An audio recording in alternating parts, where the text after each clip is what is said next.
Now that AI has become so good at coding, the bottleneck isn't the actual plan anymore, or the code quality, it's the execution part. So, for today I will show you how I use Codex to execute any plan. Once the spec is finished, I start to break the work into isolated chunks. What I mean by this? I mean tasks and work trees. You want to separate the work as much as possible so that each agent has its own sandbox, an isolated space to work on. Then I always use actually GPT 5.4 with high for every task, especially anything backend related. If not, I will just switch to 5.3 Codex. Both of them are really good. I use 5.4 on fast because I want to have as many cycles of planning, executing, reviewing, debugging, then launching. That's how I want to do it. So for this, each agent works in isolation based on one big instruction file that feeds every little detail.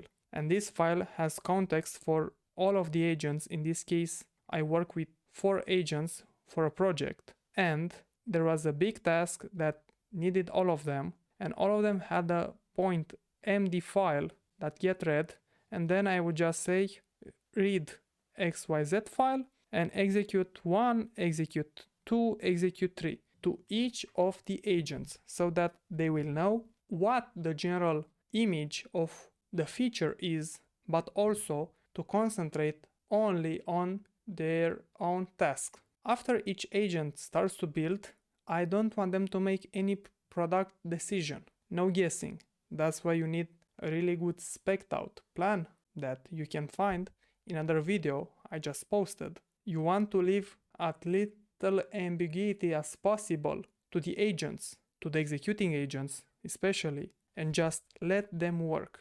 Because you need to think that they have a bandwidth. The more things they have to think to, the less the quality of the output will be. And since we are only focusing on code, you don't want any backend stuff to be misinterpreted. After that, when you make sure that each agent has a clear objective and each of them implemented it, you design each agent to run tests locally and to verify its own output. Since you will break down the part, you will have the remaining context necessary in order to build tests or work on the developed ones already, make the right changes. And after that, I will just pick a 5th agent, again with Codex, but this time with xhigh, and I will just tell him, look at the git diff, tell me anything that might be missing. It will just give me some output, and based on the output, I will know to whomever agent to give it to so it can solve.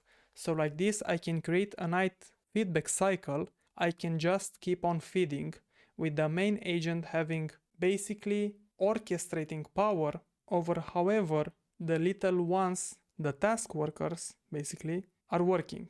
And each of those will have the right information in their context to go look and just improve so that the 5th agent doesn't have a polluted context. It can see clearly the image, and each of those could just be surgical in what to change to get the right thing solved. And then you would just merge the finished work and launch another review upon the PR. So that's how I currently use Codex to execute code and not really think through it. I like to plan with Claude and execute with Codex. If you would like to see this in action, tell me any idea you want to see it built on and I will do a video with it. Thank you for your attention.